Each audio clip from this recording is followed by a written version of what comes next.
Hi friends, आज हम आधुनिक भारत के इतिहास का एक बहुत ही इंपॉर्टेंट टॉपिक का नाम है आजाद हिंद फौज, जिसे अंग्रेजी में कहते हैं इंडियन नेशनल आर्मी, शॉर्ट में INA कहेंगे। इसके बारे में काफी डिटेल से चर्चा करेंगे। आप हमारे साथ बने रहिए ताकि आपको इसके बारे में जानकारी प्राप्त हो सके। तो शुरुआत करते हैं आज का टॉपिक है आजाद हिंद फौज। तो आजाद हिंद फौज का इतिहास भारतीय स्वतंत्रता संग्राम का सबसे शौर्यपूर्ण, प्रेरणादायक और निर्णायक अध्याय रहा है। इस फौज ने तुम मुझे खून दो मैं तुम्हें आजादी दूंगा और जय हिंद जैसे नारों के साथ न केवल हमारे ब्रिटिश जड़ों साम्राज्य की जड़ें हिला दी, बल्कि इसने हमारे क्या भारत की पूर्ण स्वतंत्रता को अपरिहार्य बना दिया। कि इसके बाद से अंग्रेजों ने सोचना शुरू कर दिया था कि भारत को पूर्ण रूप से आजाद करना जरूरी है। अब देखेंगे आजाद हिंद फौज के पहले चरण के बारे में, फर्स्ट फेज के बारे में, जो 1942 में था। आमतौर पे ऐसा माना जाता है कि INA की स्थापना, इंडियन नेशनल आर्मी या आजाद हिंद फौज की स्थापना हमारे नेताजी सुभाष चंद्र बोस ने की थी, लेकिन वास्तव में ऐसा नहीं है। इसका प्रारंभिक खाका तो किसी और ने तैयार किया था।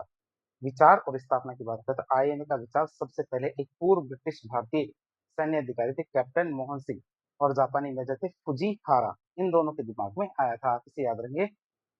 शुरुआत में सबसे पहले विचार किसके दिमाग में आया? कि हमारे कैप्टन मोहन सिंह और जापानी मेजर थे फुजीहारा, इन दोनों के दिमाग में आता है। और इनका आधिकारिक गठन, क्या इनका आधिकारिक गठन हमारे 1 सितंबर 1942 को हुआ था। बात करें हमारे INA में सैनिक थे कौन? सैनिकों की बात करें तो 1942 में जब दूसरा विश्व युद्ध चल रहा था, तो उस दौरान जापान ने मलय, और पहले मलय कहते थे, वर्तमान में मलेशिया कहते हैं, और सिंगापुर में अंग्रेजों को हराया था। तो मलय और सिंगापुर में अंग्रेजों को हराया था। तो हजारों भारतीय सैनिक जो ब्रिटिश सेना की तरफ से लड़ रहे थे, जापानी युद्धबंदी बन जाते हैं, मतलब प्रिजनर्स ऑफ वॉर बन गए थे। कैप्टन मोहन सिंह ने क्या किया? इन्हीं युद्धबंदियों को प्रेरित किया और प्रेरित करके INA का गठन किया। शुरुआत में इसमें लगभग 16,300 सैनिक शामिल हुए थे। कितने? 16,300 सैनिक शामिल हुए थे। बात करें इसके संगठनात्मक ढांचे की, तो इसी दौरान क्या होता है, जापान में निर्वासित जीवन बिता रहे जो हमारे महान क्रांतिकारी थे, रास बिहारी बोस।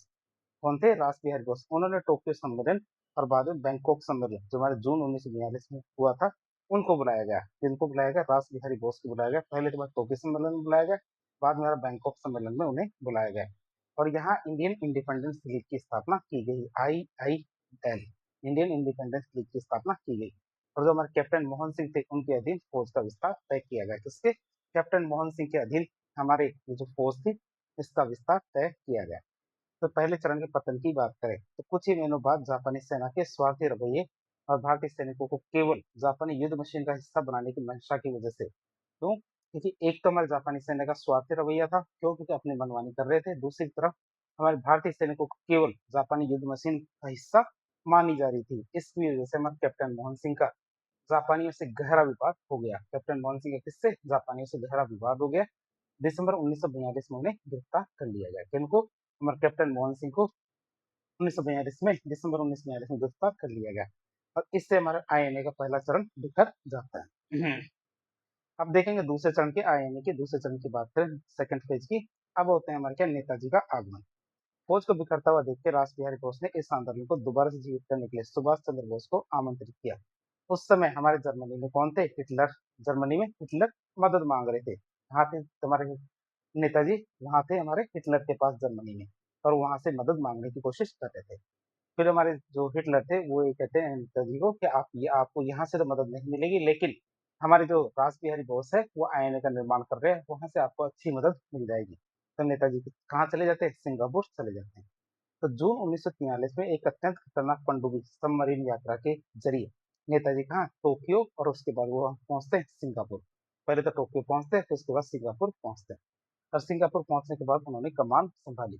तो 4 जुलाई 1943 को, कब? 4 जुलाई 1943 को सिंगापुर के कैथे हॉल में, यहाँ सिंगापुर के कैथे हॉल में रास बिहारी बोस ने इंडियन इंडिपेंडेंस थी और आजाद हिंद फौज, इनकी पूरी कमान नेताजी को सौंप दी थी। और यहीं से सैनिकों ने उन्हें अपना नेताजी मान लिया था। कहाँ? सिंगापुर में इन्हें अपना नेताजी मान लिया था। जबकि सिंगापुर के जो सैनिक थे, उन्होंने इन्हें नेताजी कहकर नहीं पुकारा था। आप इसे याद रखेंगे। जो हमारे जर्मनी के अंदर के जो भारतीय सैनिक थे, उन्होंने हमारे सुभाष चंद्र बोस को नेताजी पुकारा था, लेकिन नेताजी ने अपना असली रूप, मतलब नेताजी को वाला रूप कहाँ अपनाया? ये हमारे सिंगापुर में जाके अपनाया था। फौज के पुनर्गठन की बात करें, नेताजी ने फौज में एक नई जान फूंक दी। उन्होंने युद्धबंदी के अलावा दक्षिण पूर्व एशिया में रहने वाले जो आम भारतीय नागरिक थे, मजदूर थे, युवा थे, उनको अपनी सेना के अंदर भर्ती करना शुरू किया, जिससे उनकी सेना बढ़ के कितनी 45,000 को भी पार कर गई थी। फिर ब्रिगेड मतलब रेजिमेंट के गठन की बात करें तो इसमें हमारे एक झांसी की रानी रेजिमेंट भी बनाई गई। ये हमारे नेताजी की सबसे क्रांतिकारी सोच थी कि उन्होंने महिलाओं के लिए एशिया की सबसे पहली लड़ाकू सैन्य रेजिमेंट बनाई थी, जिसकी कमान किसको सौंपी गई? हमारे कैप्टन लक्ष्मी सहगल को सौंपी गई, जो बाद में क्या स्वामीनाथन बन गए। स्वामीनाथन का मतलब उनके पति का नाम सरनेम स्वामीनाथन था। तो आप पहले तो इन्हें लक्ष्मी सहगल कहते थे, लेकिन बाद में लक्ष्मी स्वामीनाथन भी कहते थे। और इनके लिए सबसे खास बात यह है कि जब हमारे डॉक्टर एपीजे अब्दुल कलाम राष्ट्रपति के चुनाव के लिए खड़े हुए थे, हमारे राष्ट्रपति चुनाव के लिए एपीजे अब्दुल कलाम खड़े हुए थे हमारे बीजेपी की तरफ से, तब कांग्रेस की तरफ से हमारी कैप्टन लक्ष्मी सहगल ही खड़ी हुई थी। बात करें अन्य सैन्य ब्रिगेड की, तो और भी बहुत सारी सैन्य ब्रिगेड बनाई गई थी। तो सुभाष चंद्र बोस ने जो भारत के स्वतंत्रता सेनानी थे, जैसे हमारे खुद के नाम पे सुभाष ब्रिगेड, महात्मा गांधी जी के नाम पे गांधी ब्रिगेड, नेहरू ब्रिगेड, आजाद ब्रिगेड मतलब भगत सिंह आजाद, तो इस तरह से बहुत सारे जो हमारे स्वतंत्रता सेनानी थे उनके नाम से उन्होंने कई ब्रिगेड के नाम रखे। फिर बात करें आजाद हिंद सरकार की स्थापना मतलब provincial government force of free India की बात करें, तो नेताजी का लक्ष्य केवल एक विद्रोही फौज बनाना नहीं था, बल्कि वे क्या है दुनिया को ये दिखाना चाहते थे कि भारत की एक संप्रभु सरकार भी मौजूद है, सोवरन सरकार भी मौजूद है। बात करें सरकार के गठन की, तो 21 अक्टूबर 1943 को सिंगापुर में नेताजी ने क्या किया? स्वतंत्र भारत की अस्थायी सरकार मतलब अर्जी हुकूमत आजाद हिंद या अर्जी हुकूमत आजाद हिंद के गठन की ऐतिहासिक घोषणा। मंत्रिमंडल की बात करें तो नेताजी क्या स्वयं इस सरकार के राष्ट्रपति, प्रधानमंत्री, सेनाध्यक्ष बन गए। क्योंकि सरकार छोटी थी तो उन्होंने ये सारे सारे पद अपने पास ही रखे, राष्ट्रपति का, प्रधानमंत्री का, सेनाध्यक्ष का, तीनों पद उन्होंने अपने पास रखा। और ए एम सहाय को सचिव बनाया और कैप्टन लक्ष्मी सहगल बहुत सारे मामलों में, जिसमें महिला मामलों की मंत्री बनती है। कौन? हमारी लक्ष्मी सहगल क्या है? महिला मामलों की मंत्री बनती है। बात करें मुख्यालय की, तो इस सरकार के मुख्यालय कहाँ थे? सिंगापुर और रंगून मतलब म्यांमार में बनाए गए। सिंगापुर और म्यांमार मतलब रंगून में इसका मुख्यालय बनाया गया। अंतर्राष्ट्रीय मान्यता की बात करें तो इस सरकार को उस समय के जो धुरी राष्ट्र थे, जैसे जापान, जर्मनी, इटली, चीन, चीन को पहले क्या है, चीन में हमारे नाम की सरकार हुआ करती थी, थाईलैंड, मंचूरिया, फिलीपींस जैसे हमारे कुल 9 देशों ने आधिकारिक मान्यता दे दी थी। जो हमारी ये सरकार थी आजाद हिंद सरकार, इसे हमारे 9 देशों ने मान्यता दे दी थी। तो भारत की धरती पर पहला कब्जा की बात करें, क्यों? क्योंकि सेना आगे बढ़ते बढ़ते भारत की तरफ आ रही थी। तो भारत की धरती पर इन्होंने पहला कब्जा कौन सा किया? नवंबर 1943 में जापान ने अपनी जीत के बाद अंडमान और निकोबार द्वीप समूह नेताजी की इस सरकार को सौंप दिए थे कि हमारे जापान ने ये द्वीप जीत लिए थे, अंडमान निकोबार द्वीप जीत के हमारे नेताजी को, नेताजी की सरकार थी इसको सौंप दिए थे। नेताजी ने अंडमान का नाम बदल के शहीद द्वीप और निकोबार द्वीप का नाम बदल के स्वराज द्वीप रख दिया था और वर्तमान में भी यही इनके नाम है। बात करें गांधी जी को राष्ट्रपिता कहना, तो 6 जुलाई 1944 को रंगून रेडियो से 6 जुलाई 1944 को रंगून रेडियो से एक प्रसारण में नेताजी ने महात्मा गांधी का आशीर्वाद मांगते हैं उन्हें पहली बार राष्ट्रपिता मतलब फादर ऑफ द नेशन कह के संबोधित किया था।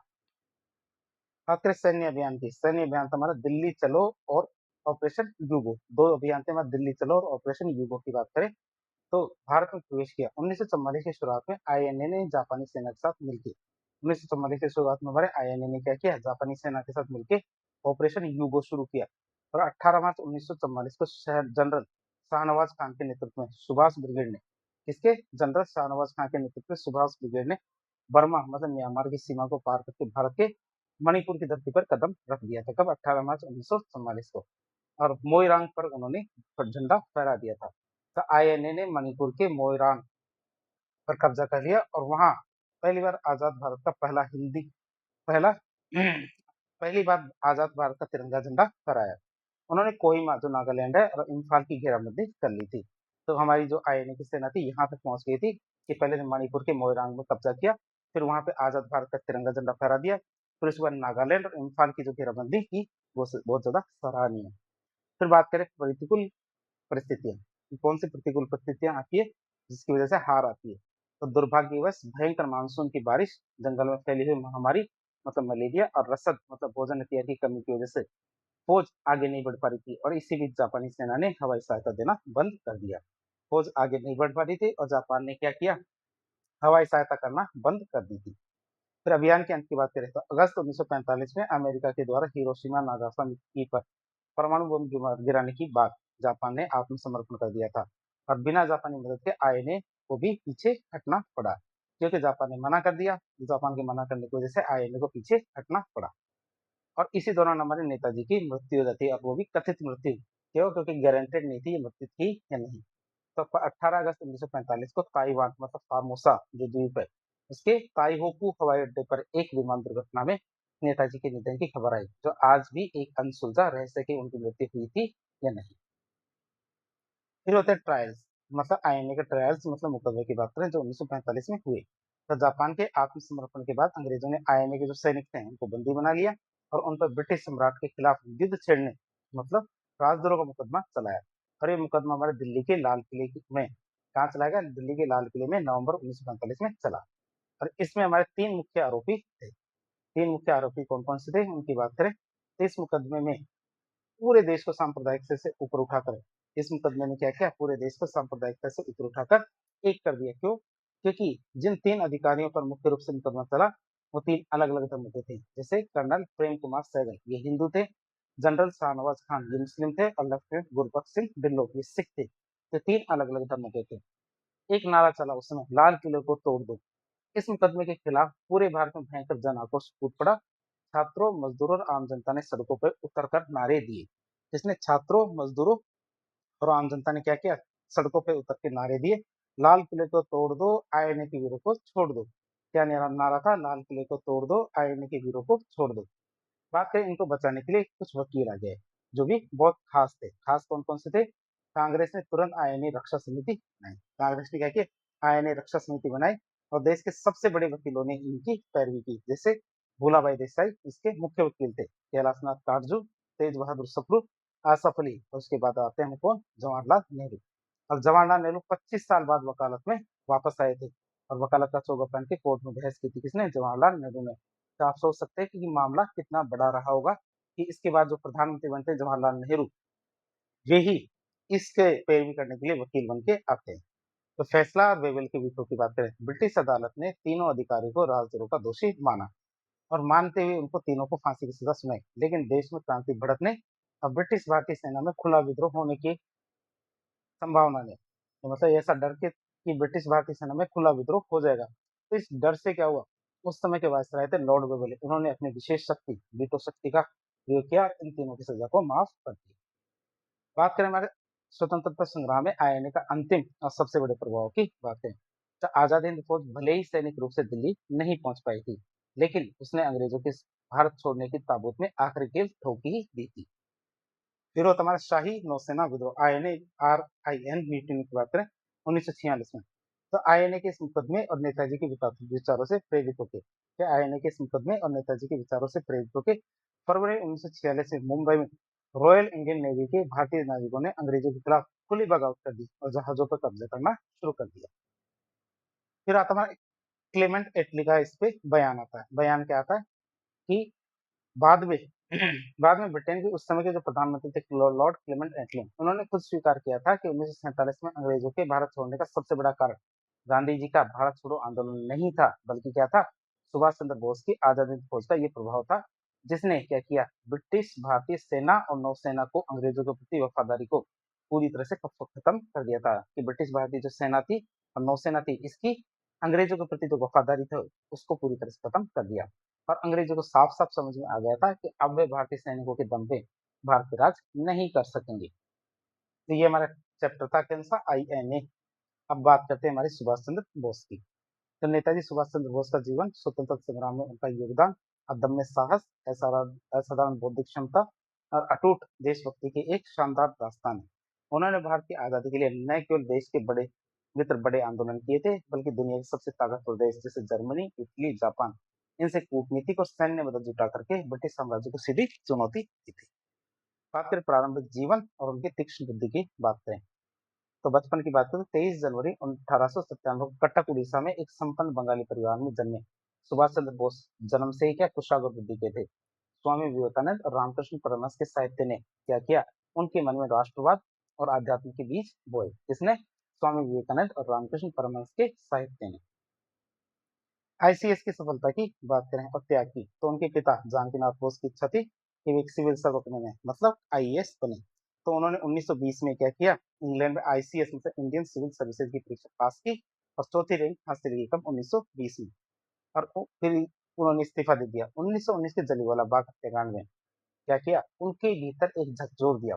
जो जलियांवाला बाग हत्याकांड था उसने क्या किया, उन्हें भीतर तक झकझोर दिया था। उनका ऐसा मानना था कि एक ही समय में दो स्वामी मतलब ब्रिटिश साम्राज्य और भारत माता इनकी सेवा नहीं की जा सकती, दोनों में से केवल एक ही सेवा की जा सकती है।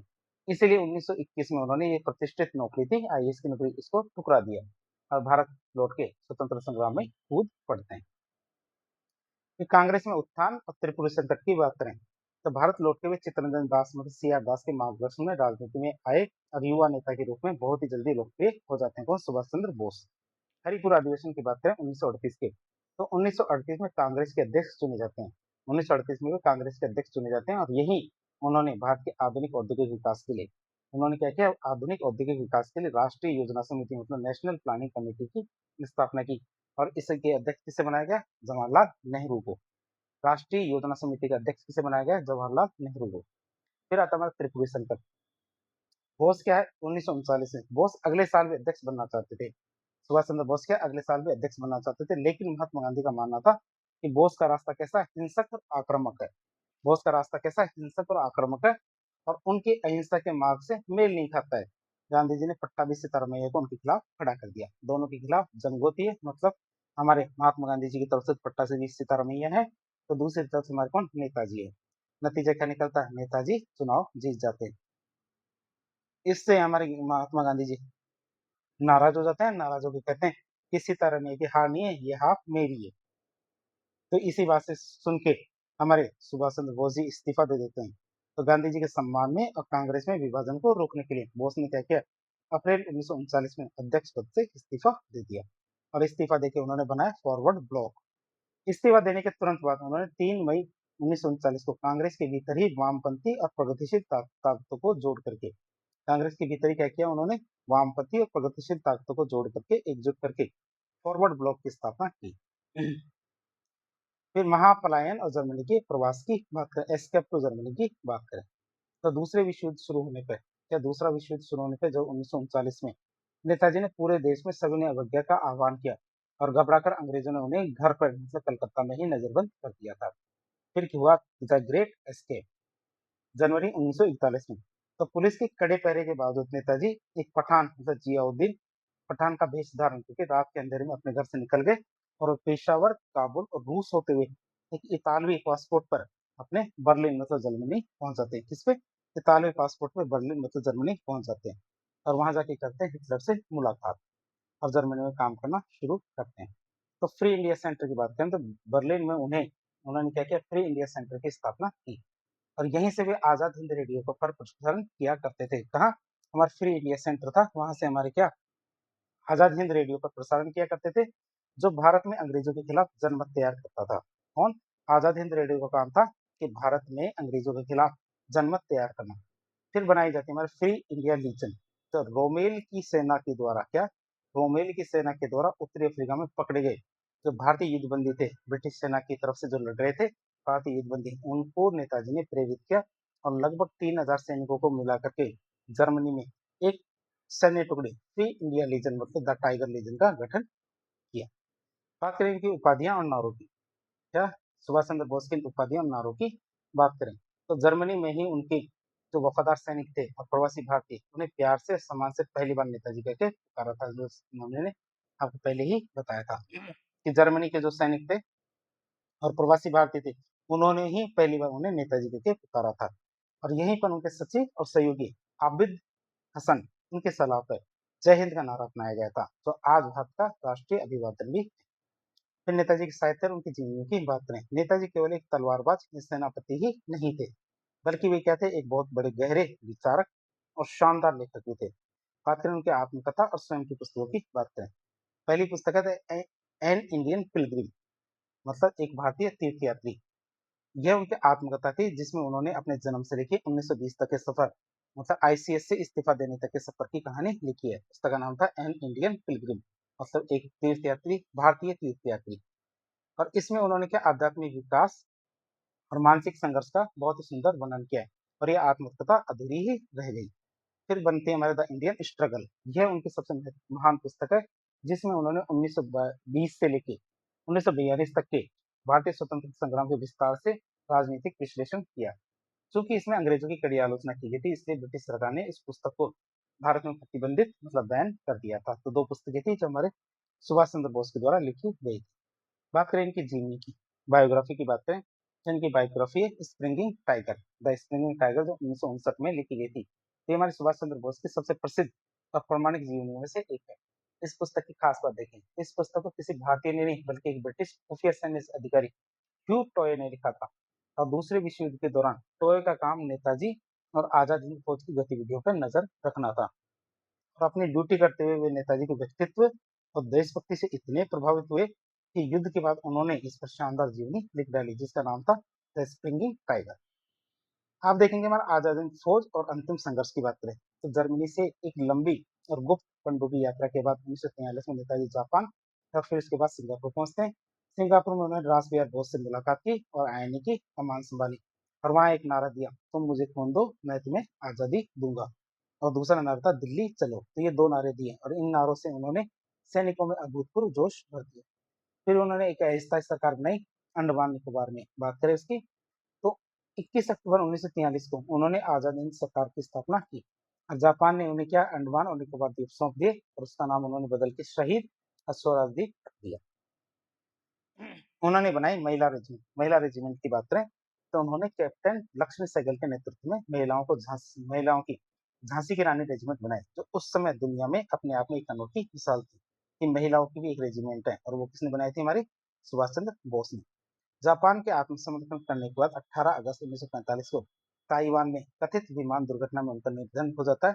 लेकिन उनका बलिदान 1946 से नौसेना विद्रोह और 1947 में मिली आजादी का बहुत बड़ा कारण बनता है।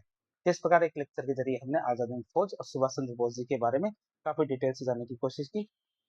तो इस प्रकार के इन्फॉर्मेटिव वीडियो देखने के लिए हमारे चैनल से जुड़े। वीडियो यदि पसंद आता तो वीडियो को लाइक करें, चैनल को सब्सक्राइब करें, अपने दोस्तों के साथ शेयर करें। धन्यवाद।